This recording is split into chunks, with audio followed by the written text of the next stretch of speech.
Halo teman-teman semua, senang sekali untuk bisa hadir kembali di acara Kupas tentang Web3. Acara di mana kita akan mengupas tuntas mengenai segala topik, segala hal, berbagi ilmu tentang dunia kripto, Web3, dan blockchain. Bintang tamu kita hari ini sangat spesial sekali. Kenapa? Karena sosok yang satu ini sudah terkenal. Mukanya terpajang di mana-mana. Kalau Anda sering membaca mengenai market research yang sudah dikeluarkan dari toko kripto, dia adalah sosok di belakangnya. Bersama-sama kita sambut Mas Vicky. Halo. Yeay. Ya, perkenalkan ya, saya Vicky Farosi. Jadi aku sebagai tradernya toko kripto nih. Nah, emang biasanya aku ngasih beberapa insight buat teman-teman toko semua.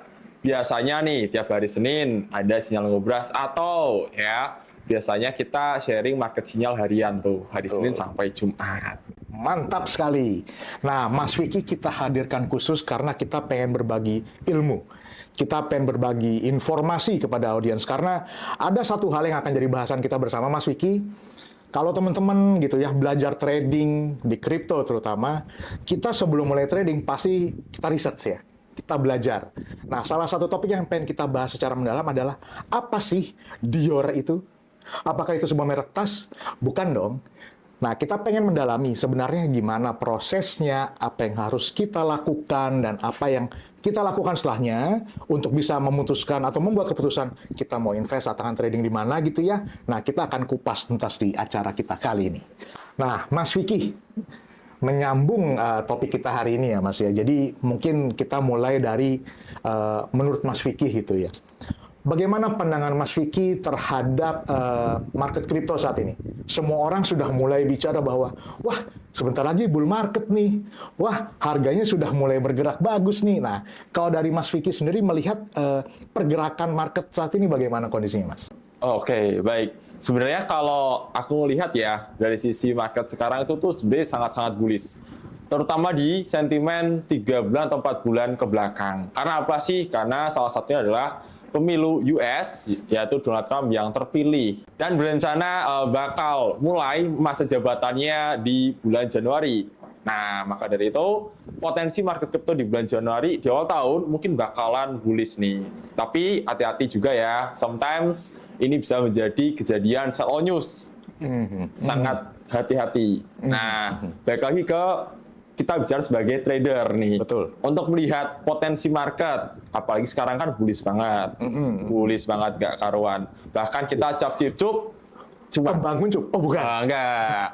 Cuan. Ya, Cuan. jadi asal beli token aja bisa cuan. Betul, Gitu, betul. tanpa melakukan research lebih dalam. Makanya kita perlu namanya Dior. Dior teman-teman. Dior, ya. Nah, do your own research. betul, bukan yang merek yang lain lah ya. Nah, tapi satu hal menarik ya, memang sentimen market global terhadap pemilu Amerika itu kan sangat mengantisipasi bahwa Trump naik karena di seluruh kebijakan dia konon akan pro kripto. Yep. Salah dua halnya adalah satu Gary Gensler ya. Itu kan dari Trump berjanji bahwa dia akan melengsarkan Gary Gensler. Yang kedua, dibentuknya sebuah organisasi baru yang dipimpin oleh Elon Musk, yaitu Doge gitu ya. Di mana itu kan fokus pada efisiensi budgeting governments di Amerika. Nah, kalau Mas Vicky tadi juga menyebut mengenai harus berhati-hati karena ada takutnya sell on news. Nah, bagaimana ini Mas? Coba kita ulik lebih dalam teman-teman. Bagaimana dari pandangan Mas Vicky?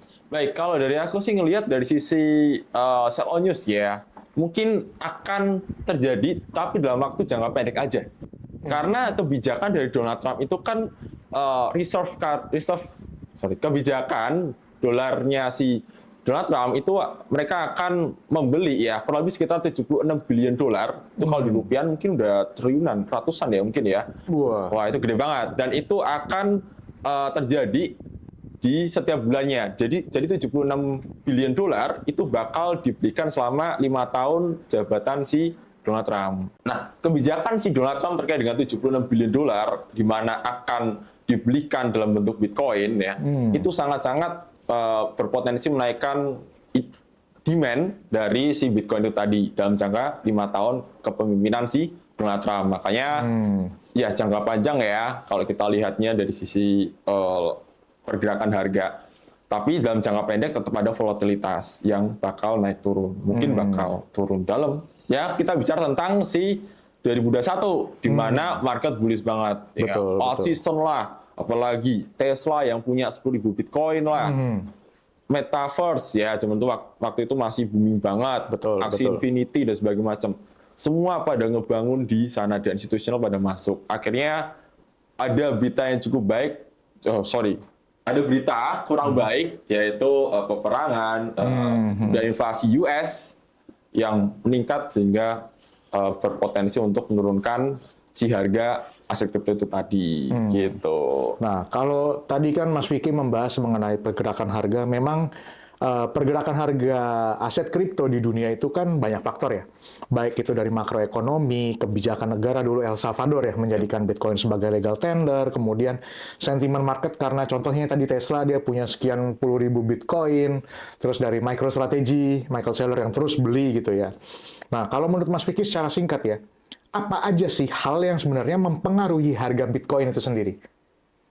Baik, sebenarnya ada banyak faktor ya. Yang pertama itu biasanya regulasi terlebih dahulu. Ketika regulasi aset kripto diperketat, maka akan susah berkembang. Sehingga komunitas juga terbatas pergerakannya. Bahkan si development project-nya juga makin terbatas ya. Kalau bicara Bitcoin-nya mungkin sekarang sudah mulai diterima oleh banyak negara ya, maupun institusional. Kalau bicara altcoin-nya yang ini agak sedikit lebih ketat ya.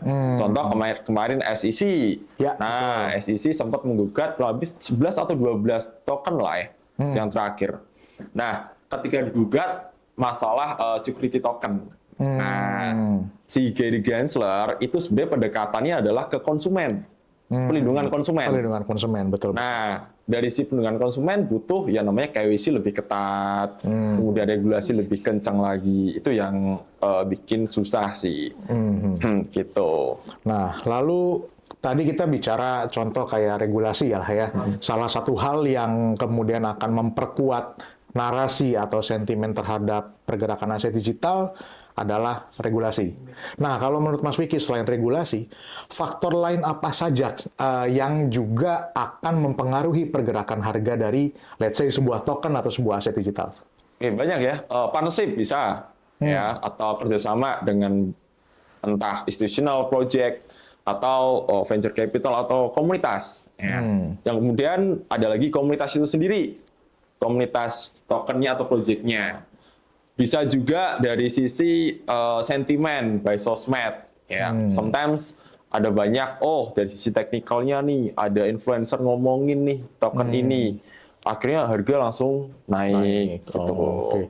Nah, tadi juga Mas Vicky menyinggung nih satu hal, komunitas. Yep. Ya, kita tahu bahwa di Web3 itu kan industrinya unik ya, di mana Web3 adalah satu sektor industri yang antara anggota komunitas atau investor atau trader, dia bisa connect dengan mudah dengan project. Karena kan biasanya ada Telegram group gitu ya, atau let's say di social media lain. Kalau di Web2 atau industri konvensional itu kan biasanya antara investor dengan company-nya komunikasi itu tidak langsung.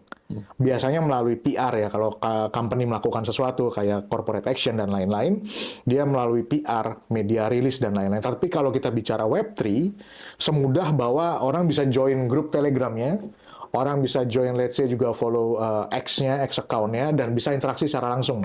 Pertanyaannya adalah, apa sih yang harus diperhatikan oleh seorang anggota komunitas dalam menghadapi volatilitas pasar kripto, dalam konteks bahwa ada satu project, dia suka, dia follow atau dia join community-nya gitu ya, channel-nya. Nah, hal lain apa yang perlu dia tahu gitu? Oke, kalau yang perlu tahu yang pertama adalah dari sisi roadmap biasanya. Bagaimana implementasinya? Oke, apakah sesuai dengan apa yang dia janjikan? Itu yang penting. Karena itu berpengaruh ke track record. Ya, apakah dia sanggup memegang apa yang dia janjikan? Legalnya kita bicara juga tentang white paper nih. Ini juga penting nih. Sebenarnya koin tersebut utilitas atau gunanya itu buat apa? Kalau nggak ada gunanya, ya, itu agak hati-hati ya, karena bisa aja skema pump and dump.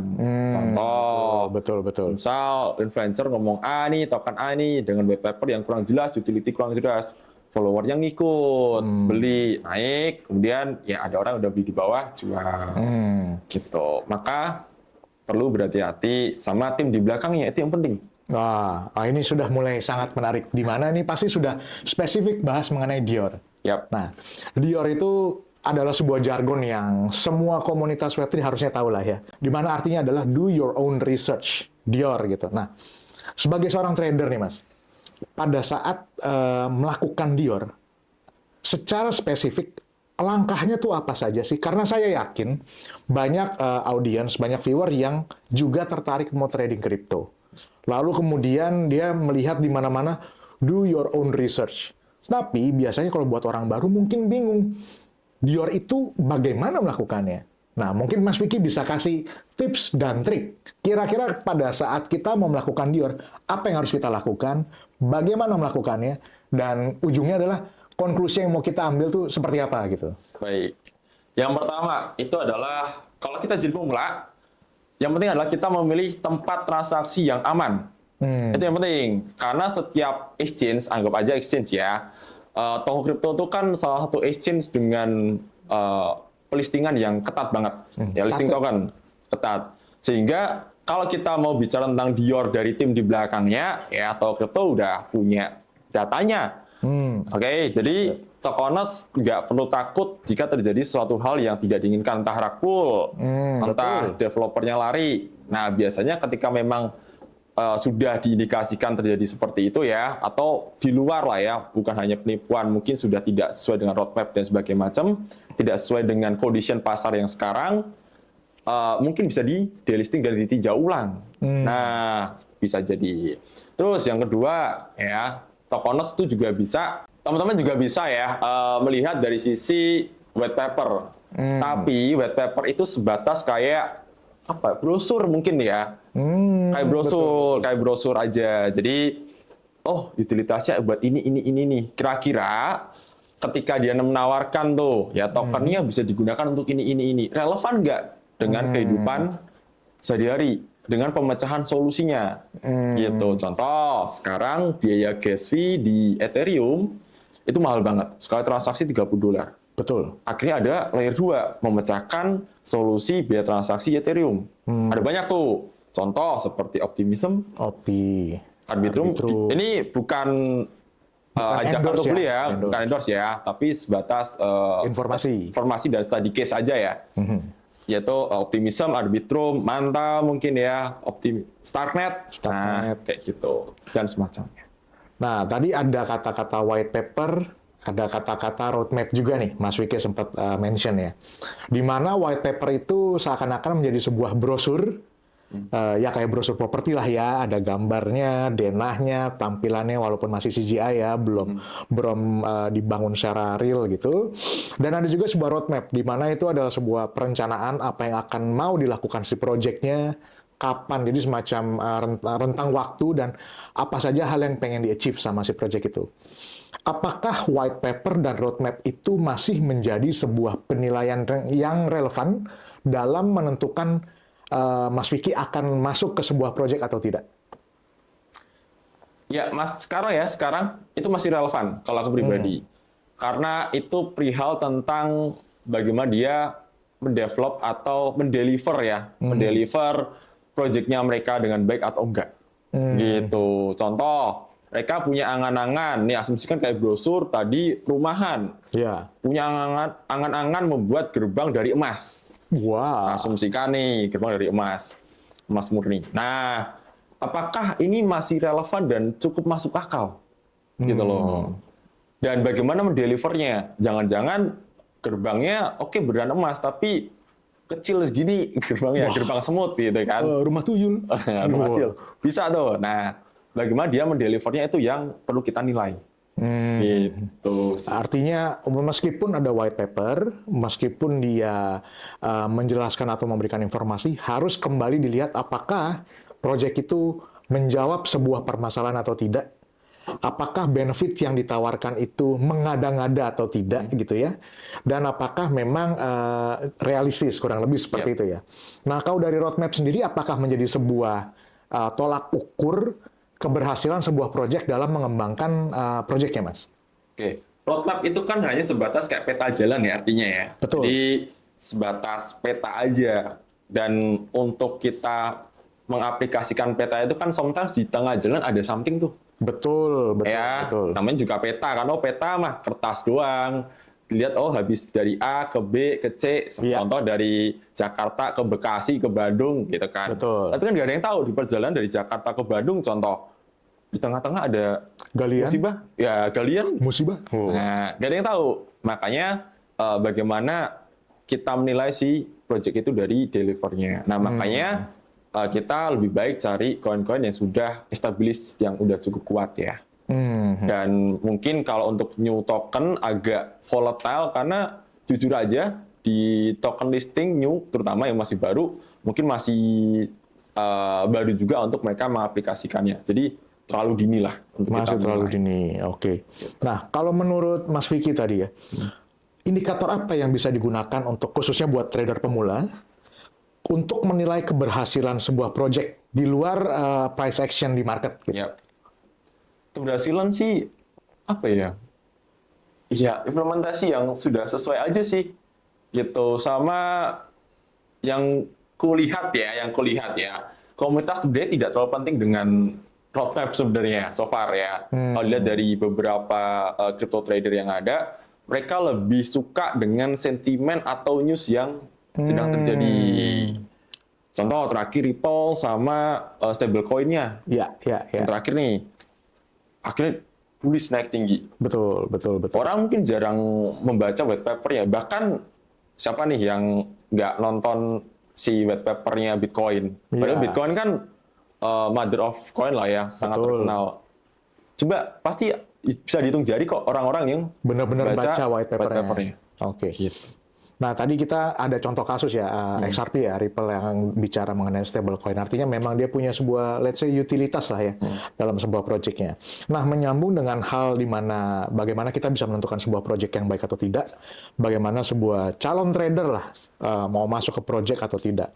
Pertanyaannya adalah, apakah sebuah utilitas dari project atau token tersebut memiliki peran yang penting dalam mendukung kestabilan harga, kemudian sentimen positif, atau kemudian eksekusi roadmap itu sendiri dari si project-nya gitu. Jadi untuk jawaban dari pertanyaannya tadi ya, untuk Mas Boni, apakah utilitas itu punya peran penting? Jawabannya adalah penting banget.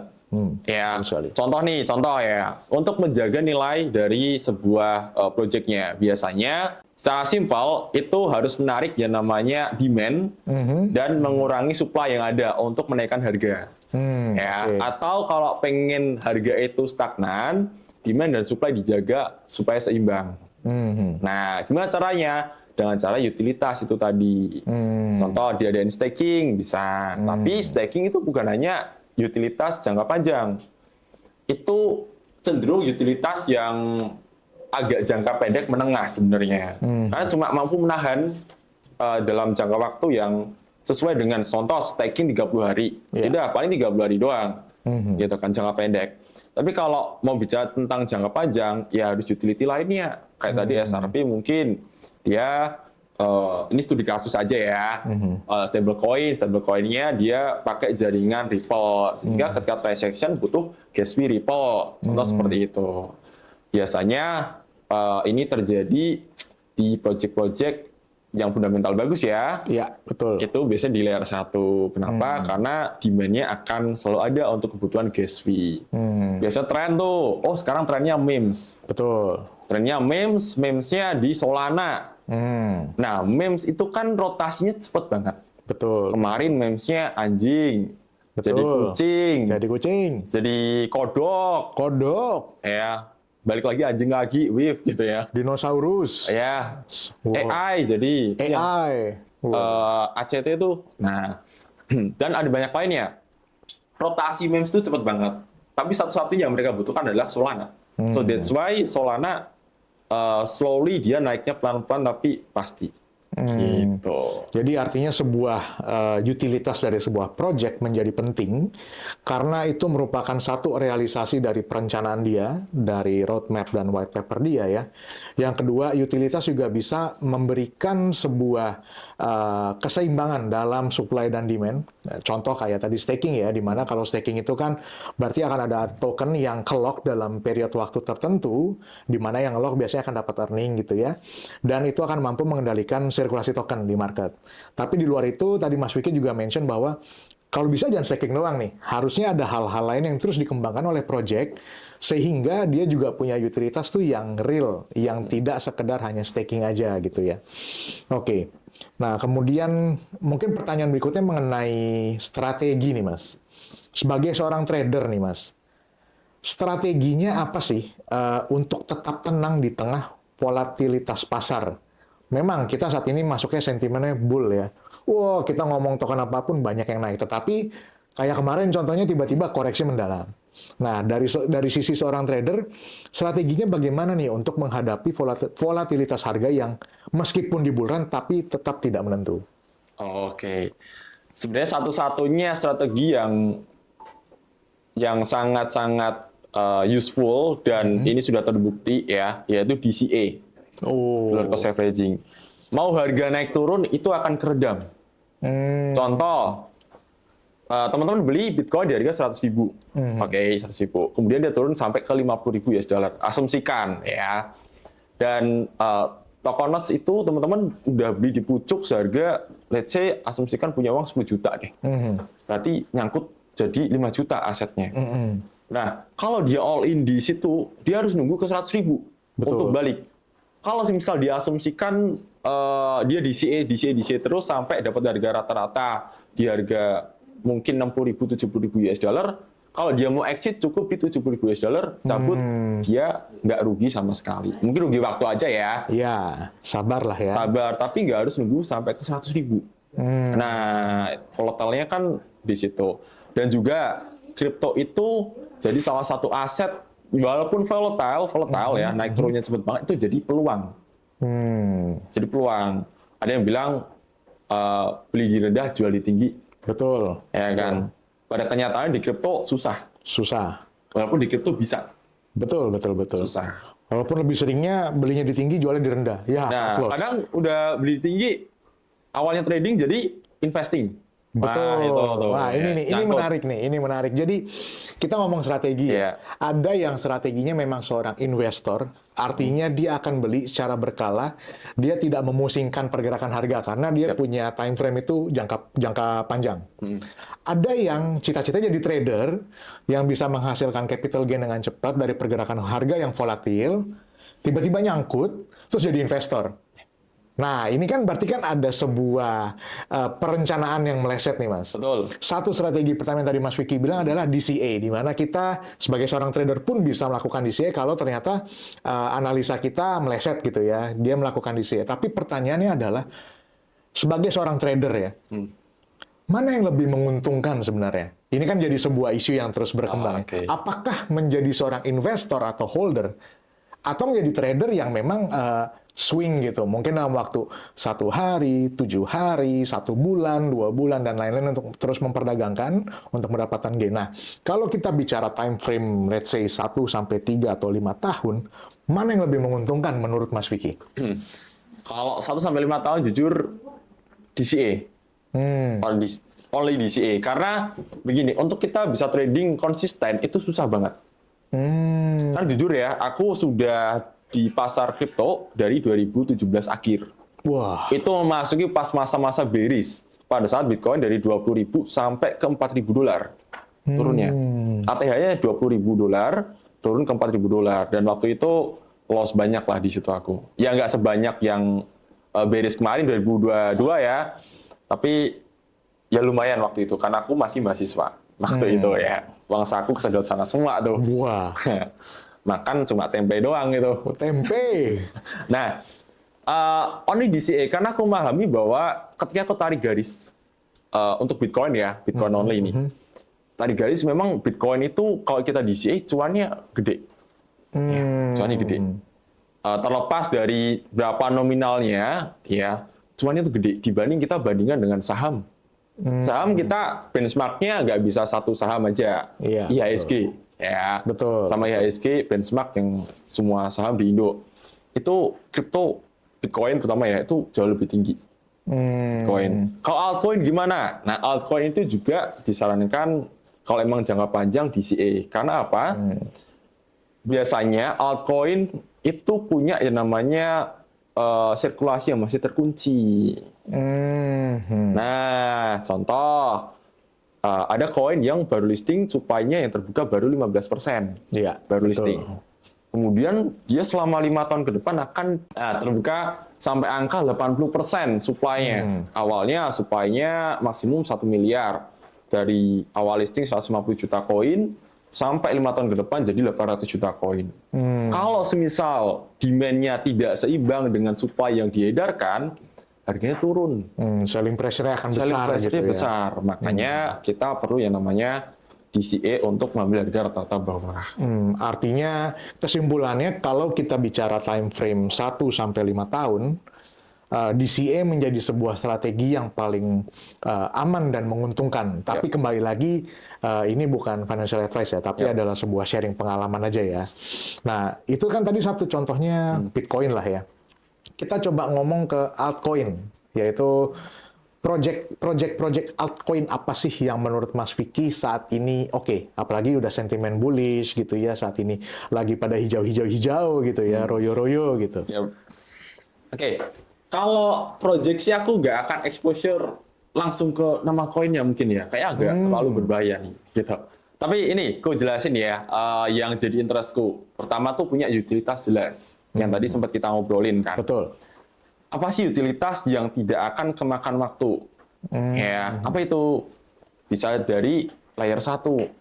Kenapa? Untuk transaction aja membutuhkan token tersebut. Baik mau narasi memes, narasi AI, narasi RWA, butuh yang namanya koin tersebut untuk gas fee. Walaupun mungkin nominalnya ada yang kecil, ada yang besar, spending gas fee-nya, tapi ya akan selalu ada kebutuhan di sana. Begitu. Ya, contoh gini juga deh. Kalau dibilang terlalu murah secara gas fee itu juga kurang baik. Kenapa? Aku kasih contoh pengandaian. Asumsikan kita dari Jakarta mau ke Bali. Oke. Kita naik motor, asumsikan. Wow, jauh ya. Jauh. Problemnya bukan di jauh, enggaknya. Tapi kebutuhan bensin. Bensin itu sebagai kayak gas fee itu tadi. Betul. Kalau semisal asumsikan, oh kita hitung-hitung nih, naik pesawat, naik bis, naik bus, naik apalah ya. Ternyata dari semuanya itu naik bis kita habis 500.000. Naik pesawat cepat, tapi habisnya 1,5 juta asumsikan. Iya, iya. Atau kita naik motor irit cuma 300.000, tapi ya kita capek lah ya. Gitu. Asumsikan jika bensin itu ternyata kita naik motor cuma kebutuhannya 1 liter. Dan di tiap kota biasanya ada pom bensin dong, isi gas fee. Betul. Nah, demand bensinnya akan berkurang karena cukup 1 liter doang. Dari Jakarta ke Bali bisa. Akhirnya apa? Demand dari token si layer 1 yang gas fee-nya terlalu murah itu agak kurang. Tapi satu sisi dari developer sometimes butuh itu untuk ya mereka bisa guide investor dan retail masuk ke mereka sih, terutama di sektor DeFi-nya gitu. Nah, tadi kan kita sudah mengandai-andai mengenai, mungkin bukan mengandai, tapi kita bicara memberikan sebuah contoh mengenai logika gas fee di kripto lah ya. Memang kalau teman-teman coba buka wallet kripto, bertransaksi itu biasanya yang pakai contoh MetaMask. Itu selalu ada pilihan mau yang agresif, standar, atau slow gitu ya. Yes. Mungkin kalau pilih yang slow, gas fee-nya paling murah nih, tapi biasanya eksekusinya akan panjang karena dia di antrian paling belakang. Tapi kalau kita pilih yang agresif, biasanya dia akan dieksekusi dengan cepat, ya implikasinya adalah gas fee-nya akan lebih mahal dibanding harga yang standar pada saat itulah ya, sebagai contoh. Nah, ini ngomongin tentang altcoin lagi nih Mas. Apa sih menurut Mas Vicky ya, tantangan terbesar sebuah project altcoin dalam menjaga relevansinya di pasar kripto saat ini? Nah, ini kan berarti pada saat kita bicara relevansi, kita bicara sebuah tren, kita bicara sebuah narasi. Nah, bagaimana sebuah project altcoin ini tuh menghadapi tantangan narasi dan tren yang terus berubah? Nah, ini yang berat tuh. Tadi sempat aku bilang, ketika sebuah project yang baru rilis nih, contoh sekarang narasinya adalah RWA. Nah, RWA mungkin di tahun lalu, awal tahun ramai banget, sekarang udah enggak. Itu jadi tantangan tersendiri. Untuk nge-guide orang-orang bisa fokus ke RWA itu susah. Biasanya ada cycle-nya kan. Betul. Nah, mereka biasanya untuk sisi marketing, AMA, dan sebagainya macam, biasanya akan difokuskan ketika emang udah mulai rotasi lagi. Dari sektor apa, narasi apa, ke narasi yang dia fokus ke sana. Gitu. Kalau dia berubah-ubah terus, contoh nih, kemarin RWA, tiba-tiba sekarang jadi DeFi. Habis DeFi, tiba-tiba jadi memes. Ya, contoh kasusnya kayak Shiba di awal, Ya. itu sebagai memes. Betul. Akhirnya dia beralih ke sektor DeFi. Ada apa namanya ya? Bukti networknya Ada swap-nya. ada betul Ya, swapnya. pakai pun, aku agak lupa ya, sorry ya. Tapi ya itu mulai beralih ke DeFi. Tapi ketika dari DeFi itu mungkin lari lagi ke memes, itu agak yang agak berbau kurang enak ya sebenarnya ya. Ini kenapa nih kok berubah-ubah?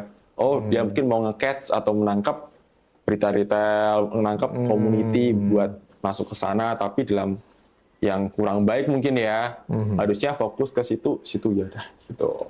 Dan itu tadi salah satu koin atau sektor yang memiliki narasi, mau apapun narasinya, akan tetap diperlukan yaitu layer 1.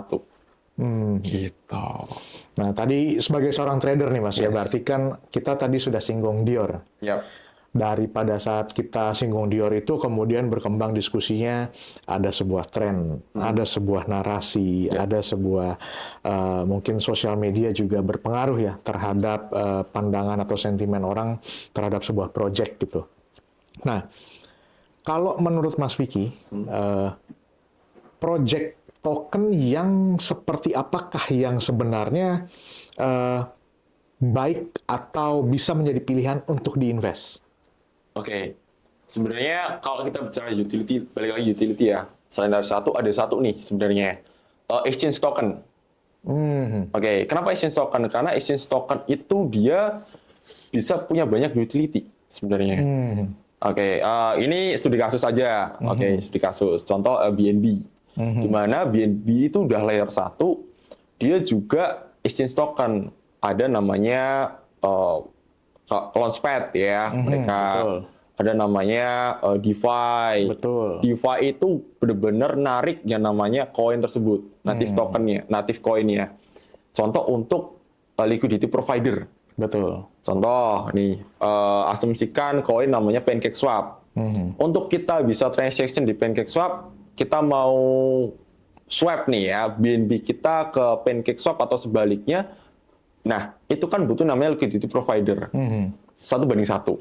Nah, itu penting. Jadi misal, yang nge-staking atau jadi liquidity provider di PancakeSwap senilai 10 juta, katakanlah. Berarti 5 juta dalam bentuk CoinCake, 5 juta dalam bentuk BNB. So, itu narik banget. Narik liquidity. Dan exchange tadi juga bisa banyak buat campaign, diskon trading. Betul. Itu yang benar-benar ngegeret ya koin tersebut, ngegeret demand. Kenapa kok gitu? Karena untuk transaction gini deh, orang-orang siapa sih mau spending uang banyak-banyak buat bayar fee? Betul. Nggak ada dong. Betul. Makanya mereka mau ngirit. Ya biasanya ya orang-orang yang punya dana gede. Contoh ya, untuk transaction katakan 0,1%. Ya, per transactionnya. Dia trading katakanlah 10 miliar. 10 miliar. Gas fee yang dia bayarkan 10 juta. Nominalnya. Kalau dia nge-hold exchange token, mungkin dapat diskon 10%, 20%. Betul. Lumayan 1 juta, 2 juta buat makan udah kenyang. Wow, 10 miliar, diskonnya 2 juta, lumayan. Nah, lumayan kan. Jadi itu yang kepake banget. Dan dulu aku juga mantan crypto trader di Toko Kripto kan. Toko kripto. Ya, menang juara macam-macam tuh. Wah, tepuk tangan, Riko, tepuk tangan, Riko. Iya. Ya dulu nge-flipping money-nya ya, dulu modal 1,5 jadi ratusan juta di Toko Kripto. Wah, tepuk tangan. Ini lagi flexing, tepuk tangan. Enggak, bukan flashing ya. Oh, Tapi bukan. contoh aja. Itu aku menang trading competition banyak banget kan. Setiap 2 minggu sekali ada trading competition di rolling betul. sama koin apa. Nah, Itu aku ikutan. Untuk ngirit ya, ngirit spendingku, karena kan gede-gedean volume di sana. Betul, betul. Akhirnya apa? Iya, aku pakai Takeout token sebagai Betul. potongan gas fee. Gitu. Nah, ini masuk ke topik yang paling seru.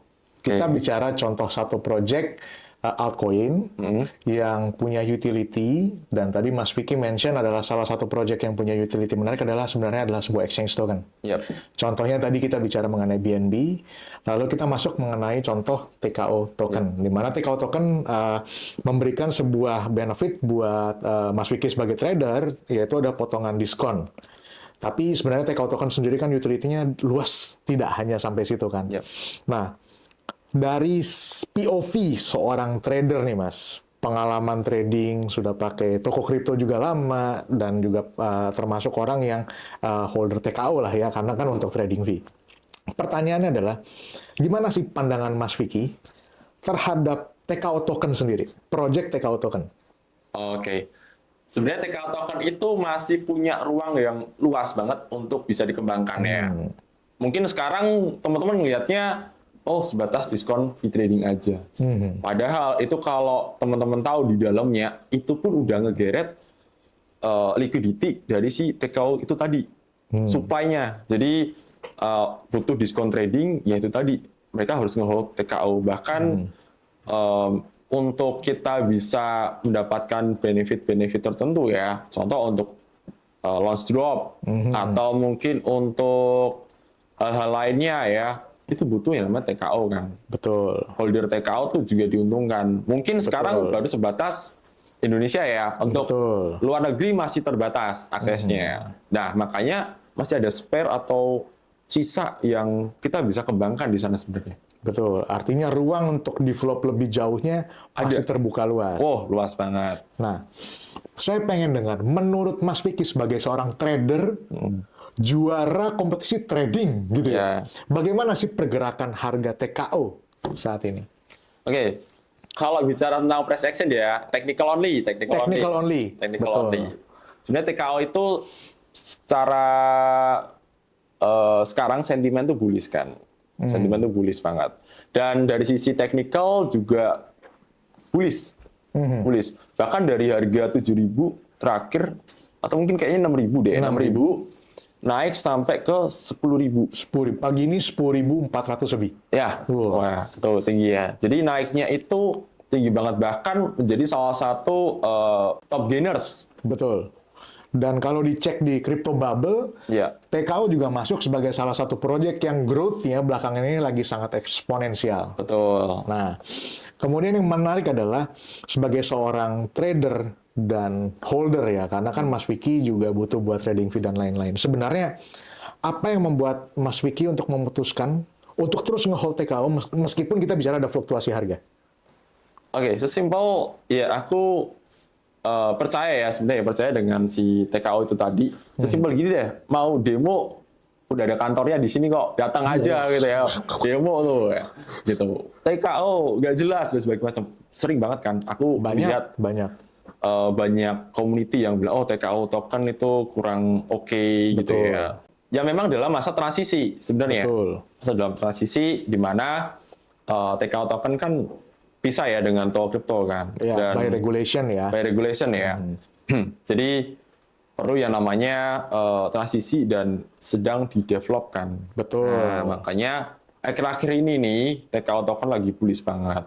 Kelihatan lah ya, kayak kemarin bareng OCBC ya rebranding. Betul. Ada rebranding dengan kerjasama dengan keluarin Global Debit Card. Nah, itu salah satunya, itu bikin bullish loh. Salah satu betul. alasan kenapa Bitcoin dari harga 6.000 sampai 7.000, 8.000 waktu itu, pas IBW kemarin, itu juga salah satunya karena OCBC. Orang spekulasi sih sebenarnya spekulasi di sana ya, kayak ini kayaknya bisa ngepam lagi nih, jadi ngeborong. Dan akhirnya yaudah sekarang sampai ke 10.000. Aku agak sedikit kaget ya, karena biasanya TKO kan orang-orang bilang sideways gitu kan. Sekarang ngepam tinggi, ya itu sih. Betul. Jadi memang tadi kita balik ke poin di mana sebuah project itu yang menjadi patokan utamanya adalah bagaimana dia bisa memberikan benefit, bagaimana dia bisa merealisasikan perencanaannya untuk dinikmati oleh dunia nyata gitu ya. Dan dari sisi project, TKO Token sendiri juga memang punya misi untuk mendorong berkontribusi untuk adopsi kripto, Web3 dan blockchain di Indonesia. Dan nggak cuma sampai Indonesia, tapi juga dunia.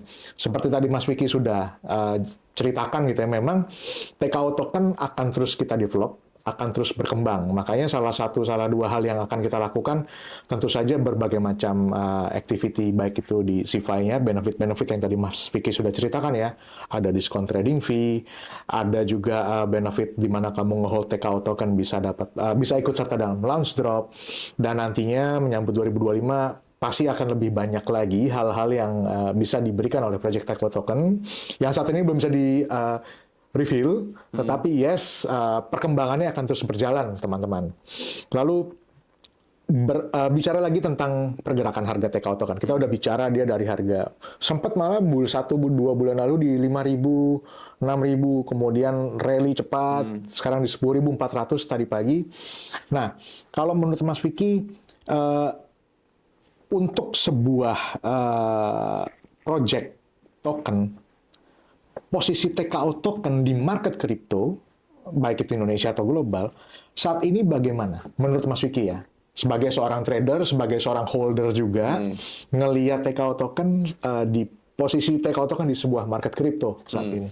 Oke, kalau lihat position sekarang sih TKO sebenarnya itu masih di position yang agak kecil ya. Maksudnya agak kecil tuh masih agak kalah lah dibanding dengan yang lainnya untuk sisi exchange token. Tapi kan balik ya, sebulan 2 bulan terakhir kan growth-nya udah mulai tinggi tuh.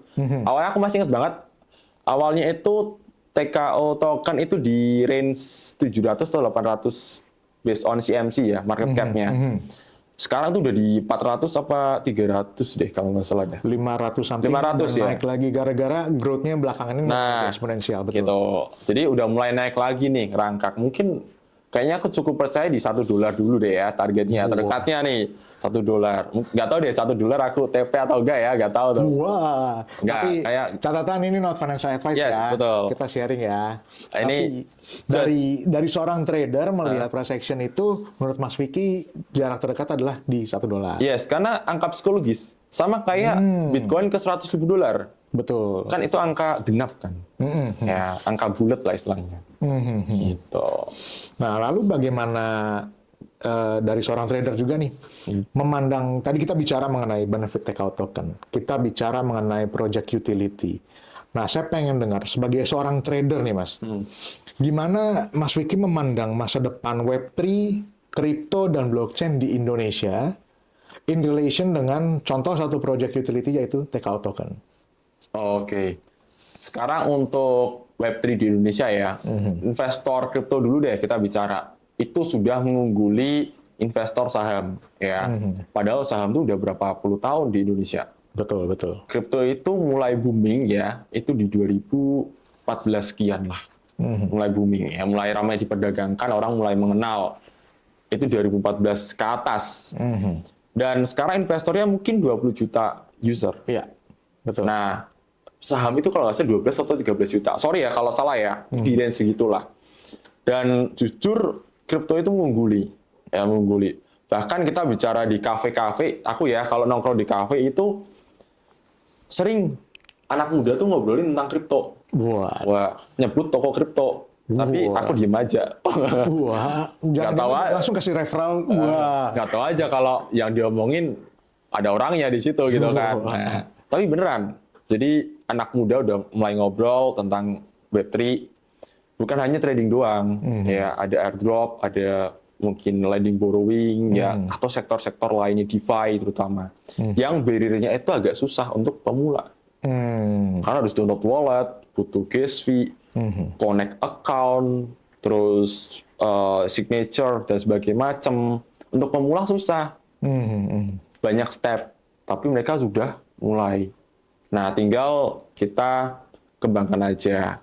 Nah, untuk TKO token sendiri sebenarnya posisinya udah cukup bagus di Indonesia. Kalau nggak salah juga nih, di Asia Tenggara itu Indonesia menjadi negara nomor 2 ya yang adopsi kripto terbesar di Asia Tenggara. Hmm. Kalau di dunia tuh top 3 deh kalau nggak salah. Top 5. Top 4, betul. Ya, top 5 lah, top 5. Top 5 berarti entah nomor 4, nomor 5, nomor 3 ya. Range gitu. Di top 5, Indonesia menjadi salah satu investor kripto yang besar. Dan harapannya nih, kan TKO Token ya, salah satu exchange lokal pertama yang bisa mengglobal pada saat itu. Harapannya sih bisa ngebawa Indonesia lebih naik lagi kelasnya. Gitu.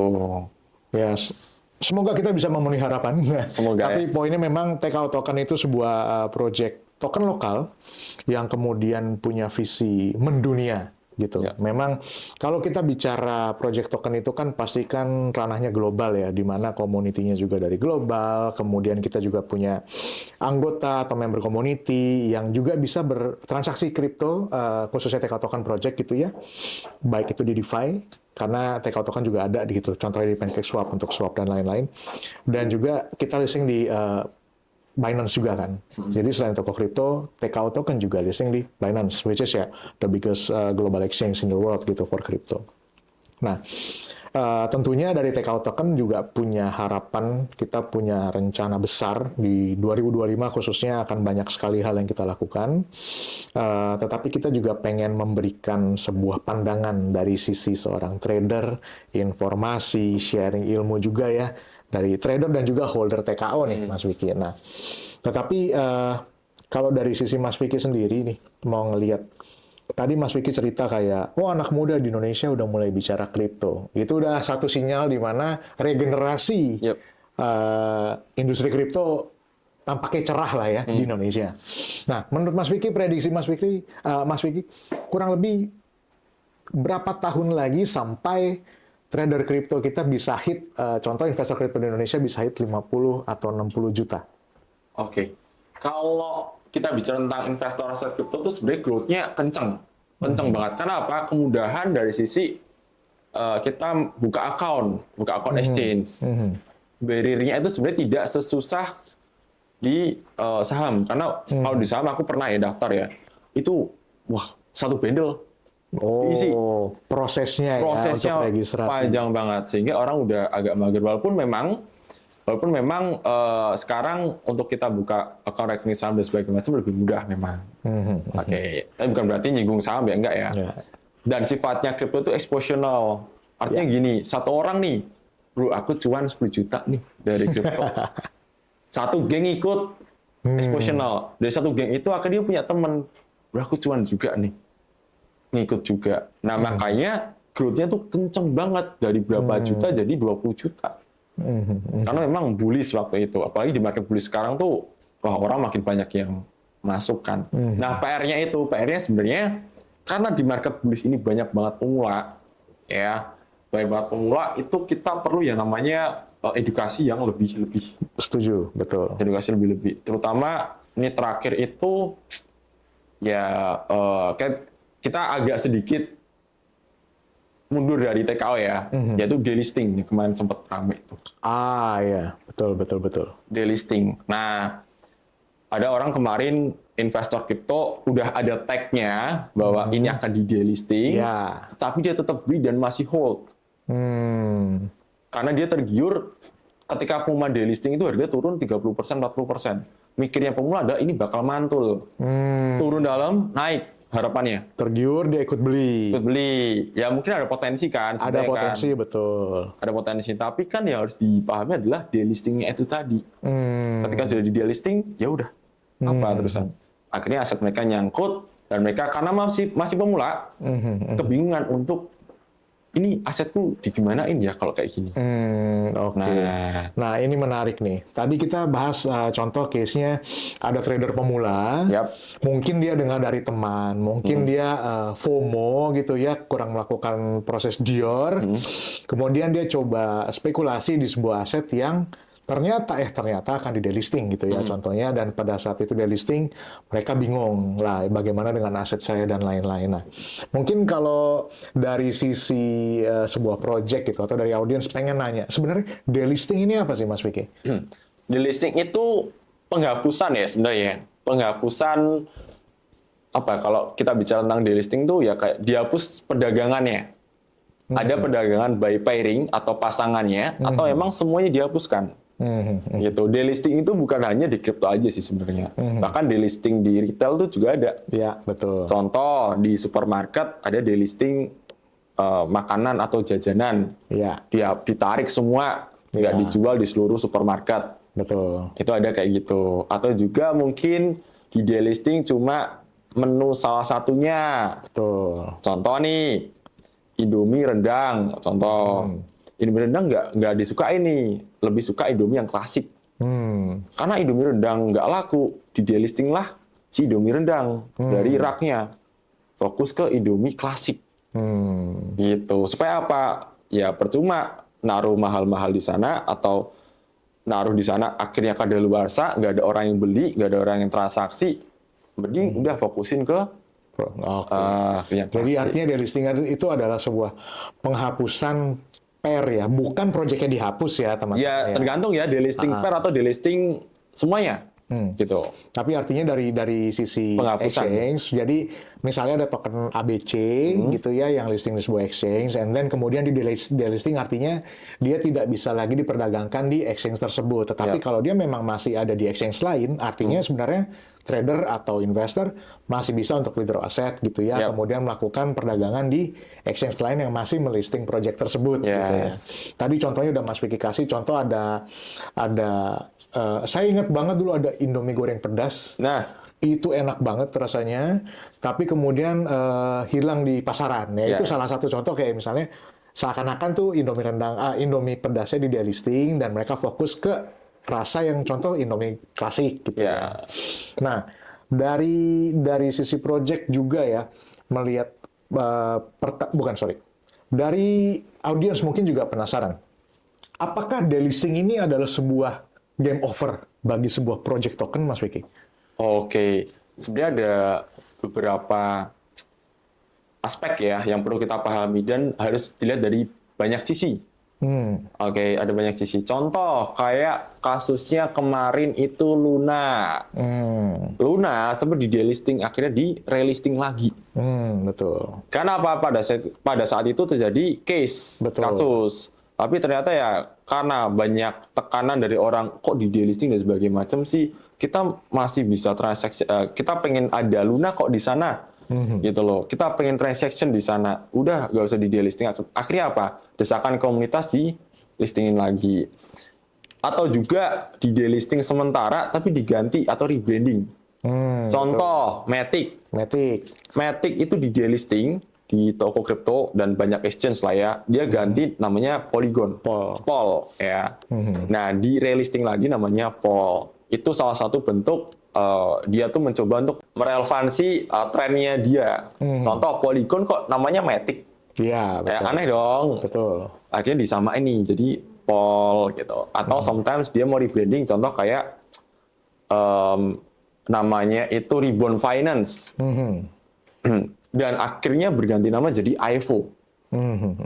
Nah, Ribbon Finance di branding digantilah jadi IFO, ya udah di listingin di situ. So, ada banyak hal yang perlu kita ketahui. Apakah ini di delisting full dan dia ada rencana untuk rebranding? Ya itulah yang masih hidup ya projectnya. Kalau dia di delisting dan tidak ada berita apapun, tidak ada pergerakan dari timnya, ya udah mungkin itu selesai gitu. Jadi memang case-nya ada yang di delisting karena faktor-faktor contoh insiden, contohnya kayak case-nya Luna gitu ya. Tapi ada juga delisting yang merupakan sebuah keputusan strategis dari perusahaan. Contoh case-nya tadi Ribbon Finance, dia sempat delisting dan kemudian di-relisting menjadi nama baru, contoh IFO. Atau Matic yang kemudian diganti brandingnya menjadi Pol gitu ya. Artinya memang delisting itu sebenarnya bukan berarti game over ya, tapi ada sebuah alasan yang bisa jadi merupakan sebuah keputusan strategis nih dari perusahaan ya. Sebagai contoh, mungkin satu project memilih untuk mendelisting pairing-nya dengan alasan, oh ternyata trading volume untuk pairing tertentu kurang baik. Maka dari project memutuskan untuk delisting pairing tersebut, sehingga dia bisa fokuskan liquidity-nya ke pairing-pairing core dia yang lebih produktif. Which is, itu adalah sebuah keputusan strategis. Belum tentu keputusan strategis perusahaan itu populer ya, bagi holders atau bagi sentimen market. Tetapi perlu disadari itu penting kan, karena in the long run, lebih baik kita fokus pada core trading pairs yang produktif dong, daripada let's say satu core trading pairs yang volumenya sedikit. Di mana untuk maintain capitalnya juga butuh gitu kan ya. Ya lebih baik kan sebenarnya dari listing, capitalnya bisa diallocate untuk hal lain ya, development ekosistem, kemudian untuk concentrated liquidity juga di core trading pairs gitu. Jadi artinya tidak melulu delisting itu menjadi sebuah game over gitu ya Mas Vicky ya. Nah, lalu untuk pamungkas nih. Menurut Mas Vicky, bagaimana masa depan sebagai seorang trader dan holder gitu ya? Bagaimana masa depan TKO, Project TKO Token ke depannya di Indonesia dan dunia? Dan yang kedua, bagaimana Mas Vicky melihat dunia khususnya di Indonesia ya, pertumbuhan, perkembangan dan generasi muda dengan Web3 gitu? TKO Token sebenarnya bisa masuk ke banyak hal, terutama untuk muda-mudi di Indonesia. Ya, ada banyak hal. TKO Token tuh waktu dulu tuh, itu sebenarnya ada banyak banget hal yang bisa dikerjakan. Dulu ada namanya Tihab kan. Betul. Tihab, di mana di situ tempat jadi komunitas untuk nongkrong dan saling edukasi. Gitu.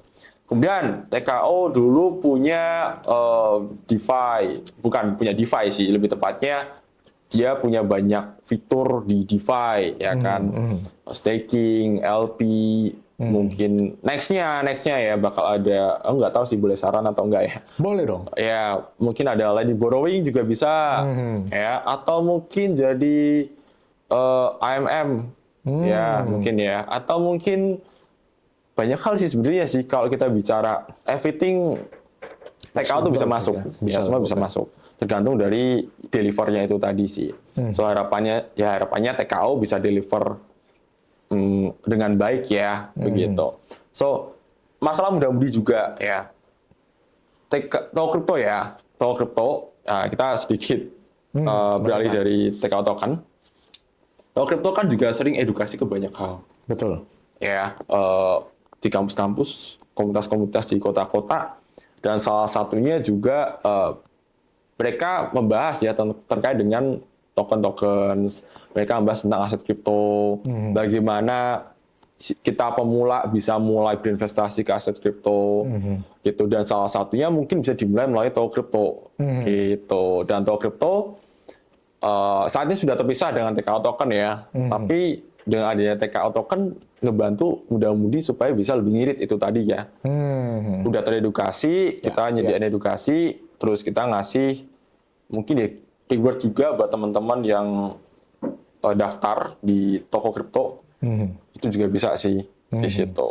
Ya harapannya dengan TKO tuh bisa makin meluaskan Web3 di Indonesia. Artinya bahwa Mas Vicky punya harapan bahwa TKO Token tidak hanya berhenti sampai memberikan benefit di SIFA-nya, tetapi bisa lebih memberikan banyak benefit di luar ekosistem toko gitu ya. Contohnya tadi ya kita sudah sebut ada staking, lending and borrowing, and then mungkin AMM, atau mungkin bisa bertambah kayak yield aggregator, staking derivatif dan lain-lain. Artinya berbagai macam produk dan benefit di DeFi. Di luar itu juga Mas Vicky punya harapan bahwa dengan adanya sebagai contoh toko kripto yang sudah memberikan edukasi, seharusnya bisa menjadi pintu gerbang yang mudah bagi para khususnya orang-orang anak muda yang tertarik untuk invest kripto gitu, yang untuk trading kripto. Mereka bisa mendapatkan berbagai macam materi edukasi di toko kripto dan juga bisa dapetin berbagai benefit, contoh trading fee discount dengan adanya TKO Token gitu ya. Jadi memang kita dari TKO Token, kita punya visi untuk berkontribusi untuk adopsi Web3 dan blockchain di Indonesia, dan semoga dari sisi TKO Token Project bisa memenuhi berbagai ekspektasi, khususnya dalam hal ini bisa memberikan lebih banyak benefit, bisa memberikan banyak utility yang lebih luas bagi para holders di TKO, sehingga kita bisa ikut terus berkontribusi dalam menaikkan tingkat adopsi blockchain di Indonesia. Oke, teman-teman, demikian ya kurang lebih diskusinya sama Mas Vicky sudah hampir sejam. Kita udah bahas banyak banget ya. Kita sudah bahas strategi trading, kita sudah bahas mengenai Dior, kita sudah bahas mengenai delisting, kita sudah bahas mengenai berbagai macam benefit, contoh project utility token di Chex Token. Dan itu semua sudah dibahas dari Mas Vicky secara tuntas, menyeluruh, luas gitu ya. Dan terima kasih banyak Mas Vicky sudah meluangkan waktunya hadir berdiskusi dengan kita semua. Ada sepatah dua patah kata mungkin Mas Vicky untuk audiens kita? Oke. Jadi aku bakal ngasih masukan ke teman-teman semua yang lagi aktif trading sekarang ini ya. Selalu Dior tadi. Kalau nggak tahu Dior bagaimana, ya bisa belajar di YouTube. Banyak banget, banyak influencer yang ngasih tahu cara Dior yang benar. Oke. Dan juga ya selalu pasang stop loss, penting. Jangan sampai awalnya trading jadi investor karena nyangkut. Itu aja. Apalagi ini di pucuk nih, beneran nggak bohong? Betul. Market lagi pada di pucuk-pucuknya nih sekarang nih. Hati-hati aja lah ya, takutnya koreksi. Selalu berhati-hati, waspada, dan pasang stop loss. Ini dari Mas Vicky. Ya, teman-teman semua, demikianlah diskusi yang sudah sangat mendalam dengan Mas Vicky.